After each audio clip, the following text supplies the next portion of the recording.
Salam sepak bola, teman-teman netizen atau warganet yang saya hormati semuanya. Welcome back ke konten terbaru dari channel YouTube Triple B. Dan di konten terbaru hari ini saya ingin memberikan analisa dari pertandingan Copa del Rey babak semifinal.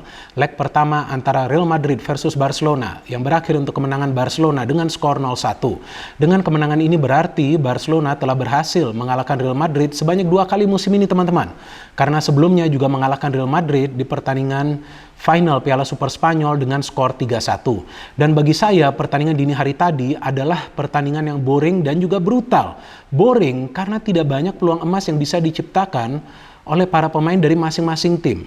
Dan brutal karena begitu banyak pelanggaran yang dilakukan oleh para pemain sehingga wasit yang bertugas mengeluarkan total 6 kartu kuning. Dan menurut hemat saya, teman-teman, Barcelona bermain beda total di pertandingan dini hari tadi.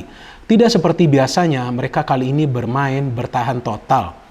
Saya justru melihat para pemain Barcelona lebih sibuk untuk bertahan dan menggagalkan upaya para pemain Real Madrid membangun serangan, sehingga para pemain Real Madrid meskipun bisa menciptakan secara keseluruhan belasan peluang, tapi tidak ada satupun peluang emas yang bisa mereka ciptakan di pertandingan ini. Artinya tidak ada satupun shot on target dari para pemain Real Madrid ke gawang dari Ter Stegen.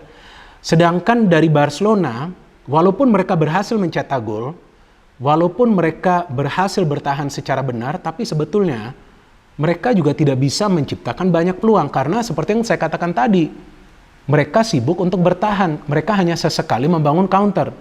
Jadi tampaknya rencana permainan dari Xavi di pertandingan ini adalah agar tidak kalah. Kalau bisa menang, ya itu adalah plus point. Maka itu para pemain Barcelona semuanya, teman-teman, yang turun di pertandingan ini fokus dalam urusan bertahan. Bahkan Ferran Torres, Rafinha, dan juga Gavi yang bermain di lini depan ikut bertahan sampai ke kotak penalti pertahanan Barcelona. Dan itu berhasil karena menggagalkan Real Madrid untuk mencetak gol. Padahal dari segi ball possession Madrid unggul, dari segi total passes Madrid unggul, dari segi akurasi passing Madrid unggul, dari segi total peluang Madrid unggul. Tapi seperti yang berkali-kali saya selalu katakan, buat apalah unggul dari segi statistik kalau tidak bisa mencetak gol dan meraih kemenangan. Sedangkan Barcelona yang lebih unggul dari segi melakukan pressing berhasil satu kali merancang sebuah serangan yang rapi yang justru gagal diantisipasi oleh Eder Militao, Courtois, atau juga Nacho. Sehingga terjadilah gol bunuh diri tersebut dari Militao.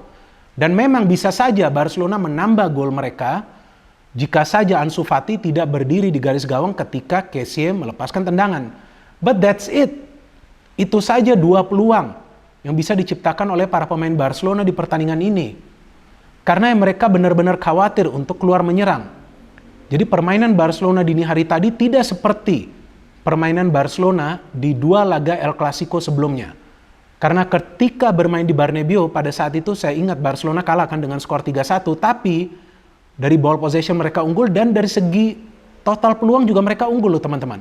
Bahkan dari segi total peluang emas pun mereka unggul. Tapi mereka kalah karena mereka kecolongan terus dari serangan cepat yang biasa dibangun oleh para pemain Madrid.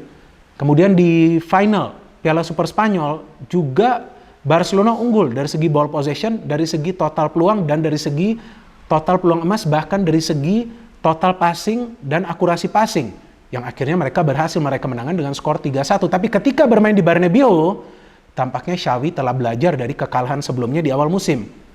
Sehingga tampak jelas dia menginstruksikan para pemain Barcelona yang pertama-tama fokuslah kalian untuk melakukan pressing, menggagalkan upaya para pemain Madrid untuk mengalirkan bola ke lini depan, kemudian memaksa para pemain Real Madrid untuk mengandalkan skill individu mereka tapi main dengan sistem double cover. Jadi minimal akan ada 2 pemain dari Barca yang menjaga 1 pemain dari Madrid. Dan memang para pemain Barca juga bermain ekstra agresif untuk melumpuhkan kreativitas dari para pemain Madrid seperti Modric dan juga Kroos. Maka itu Modric dan Kroos tidak berkutik di pertandingan dini hari tadi. Vinicius Junior juga dikawal ketat oleh Araujo atau juga oleh Rafinha. Rafinha sendiri itu ikut bertahan di pertandingan dini hari tadi. Maka itu terlihat jelas bahwa para pemain Barcelona itu khawatir untuk bermain terbuka di Bernabeu. Dan itu tidak salah juga, ya itulah rencana permainan dari Xavi Hernandez. Jadi gak salah juga kan untuk bermain bertahan, yang penting bisa meraih kemenangan.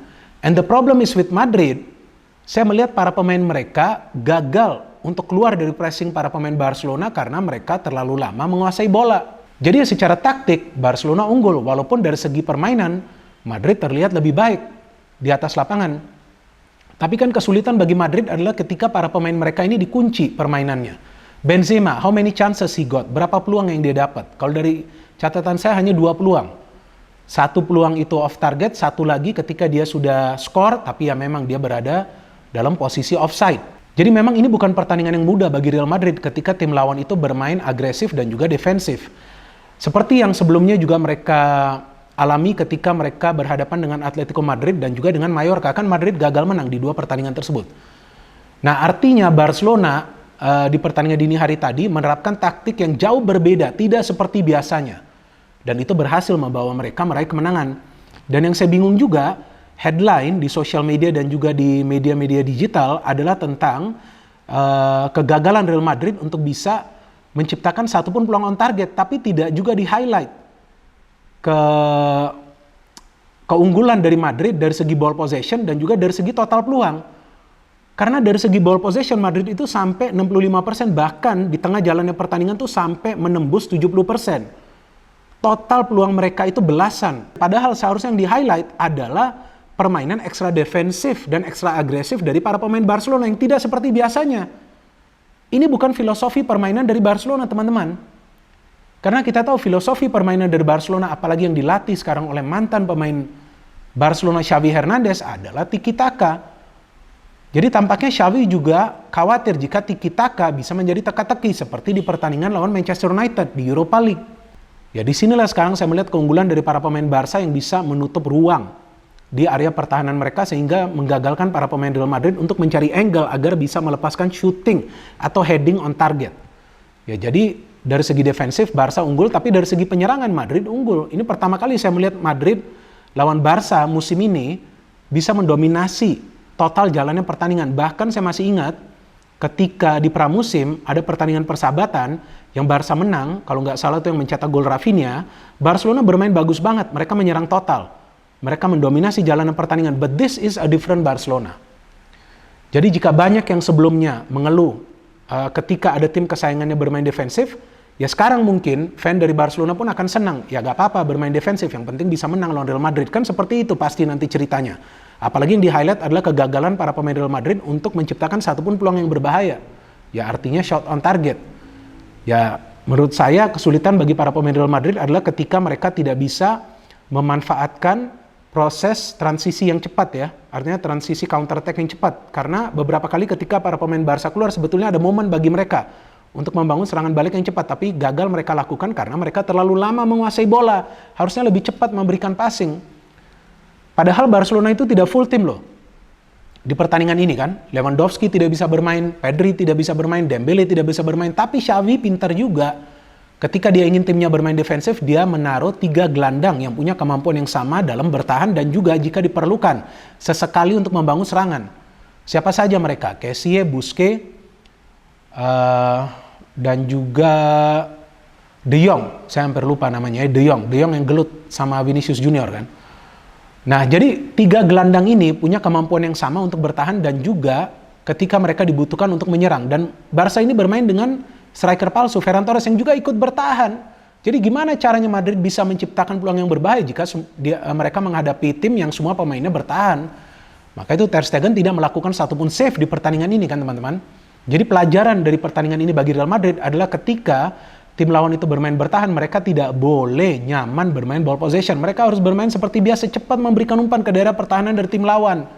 Terus pressing pertahanan mereka.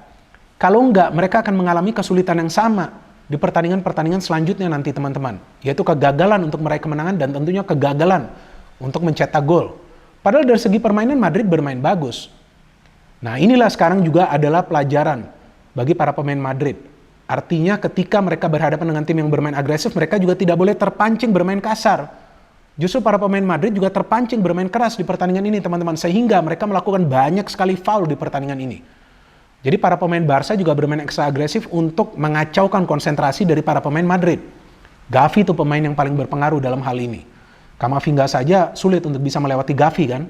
Jadi memang secara permainan Barca unggul dari segi taktik mereka, walaupun dari segi menyerang ya Real Madrid unggul, tapi seperti yang biasa saya katakan, ya bermain menyerang itu belum tentu juga bisa membawa hasil akhir yang positif. Yang penting itu bisa bertahan secara benar dan baik, yang biasanya dilakukan Madrid, tapi di pertandingan dini hari tadi dilakukan oleh para pemain Barcelona. Tapi masih ada second leg teman-teman, dan apapun bisa terjadi. Dan feeling saya di Camp Nou ya seharusnya Barcelona bermain menyerang kan.